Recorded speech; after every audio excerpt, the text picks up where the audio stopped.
The year 2025 has come to a close, so I'm going to give you my top 10 favorite movies of this past year. Before we get into the top 10, I have 4 honorable mentions that just didn't make the cut. First one is Novocaine. Second one is Avatar Fire and Ash. Third one is K-pop Demon Hunters. And fourth one is Warfare. All of these I thought were really good, but they just weren't as high as these other ones. Go on, take the money and run. Though this movie is very different from the other movies this director has done, I think he did a great job. It is not as drama filled as his other ones are, but I think it is still very great with the action, the romance, and the comedy, like I said before. Channing Tatum plays such a fun character and fully embodies the role that makes it very enjoyable to watch. The story is entertaining throughout and keeps the audience interested, as this director always does. I've talked about this movie briefly on the channel with a short before, and like I've said, this movie is hilarious and entertaining. I knew it would be great with the pairing of The Lonely Island and Seth MacFarlane, and I was correct. It did not disappoint. Every joke lands and spoofs are back. Liam Neeson has a deadpan humor, and it is hilarious. I know how it feels to expect to get a fair shake, but they won't let you forget. Edgar Wright continues his charm and style with adapting the Stephen King novel. While I have not read the Stephen King novel or seen the older movie, I think this is a great adaptation or just an entertaining and great movie on its own. Glenn Powell plays the role very well, with Edgar Wright giving the audience great action scenes while keeping in some comedy, as he always does. It feels like a blockbuster, but Wright keeps his flair and charm as he should. A lot of people are high on Barbarian, but I think this movie is way better. Zach Cregger delivers this interesting story that keeps me on my toes the entire time.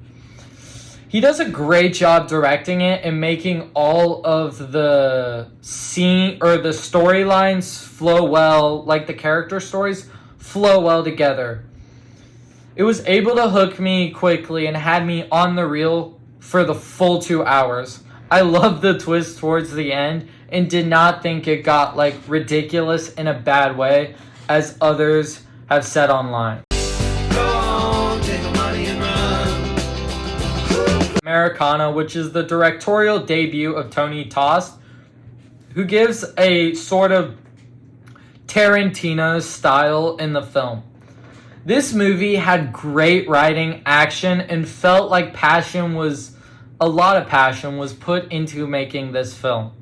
Like Weapons, this movie is separated into character stories that interweave and keep steady pacing. Sydney Sweeney and Paul Walter Hauser have great chemistry, and both of them did a great job in their roles. The comedy is very quirky, which I like, and this movie doesn't feel like a Tarantino ripoff. I can tell that the director is a fan of Tarantino and appreciates him, but he uses that style in a unique way that sort of pays homage to Tarantino.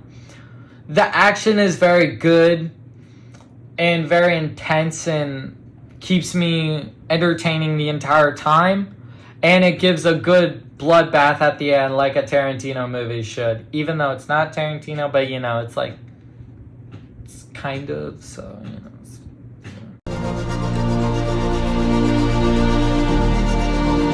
Eternity is an emotional movie that made me cry 4 times in the theater. Thank God I was alone. It is a heartfelt movie that delivers great acting performances from Miles Teller and Elizabeth Olsen, who play this old married couple very well.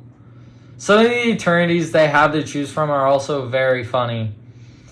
This movie is just so great, and it's sad, but also very happy at the same time.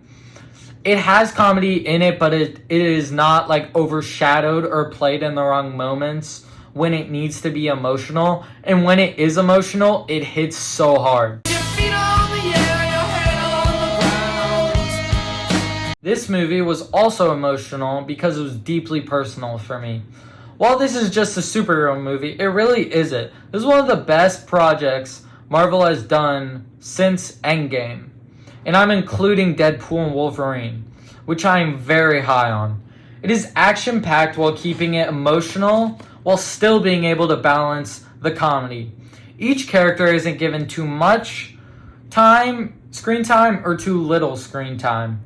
They all were written very well.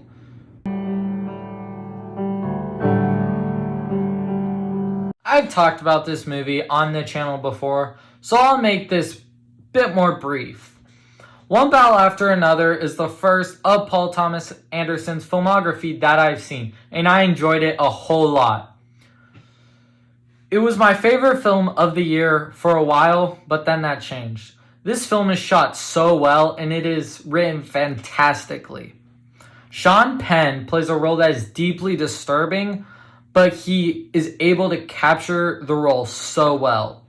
Leo obviously shines, but Benicio del Toro does a great job in his role as well. The action scenes are great, and the score is composed so well. Knives Out is one of my favorite films, and I enjoy Glass Onion a lot more than others do. So I was very excited about the third one, and I was not disappointed in the slightest. Rian Johnson continues to bring it with a twist and mystery in the universe. All characters are compelling and have good motives, but Josh O'Connor steals with an amazing performance of portraying this broken priest. This movie is sacrilegious, but it wasn't as bad as I thought it was going to be.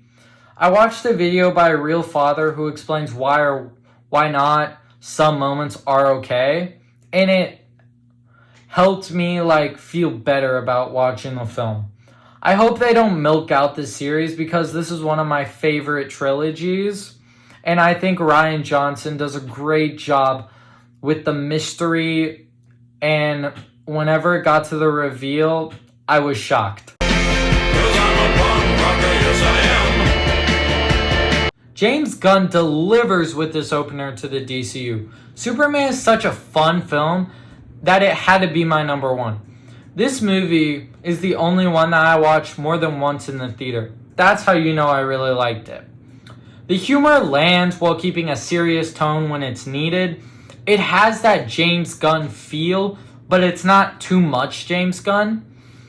It brings hope and joy to the world, and I know that's a little cheesy to say, but while David Corenswet does a great job portraying Superman, I think Nicholas Hoult gives the best performance with his acting as Lex Luthor. Nicholas Hoult is a great actor in general, and it really shows in this movie. He just portrays such a hateful person just so well. I don't know what that says about Nicholas Hoult, but and just the action is in Superman is just so big, and it's not CGI filled, or it doesn't look too much. It's just, I love this film so much. It had to be my number one. It's so good, and if you have not seen this, you have to go see it. I have full faith in James Gunn with the DCU after watching this film 7 times this year. I don't know. It's something like that. Thank you so much for watching my top 10 movies of 2025. If you're wondering why a movie isn't in here, or I just didn't get to all of them, but if you want to see all 50 films that I watched of 2025 that I watched this year, you can check it out in my Letterboxd, which I will link down in the description.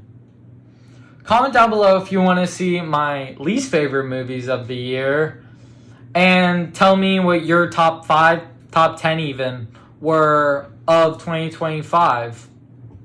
Till next time, peace.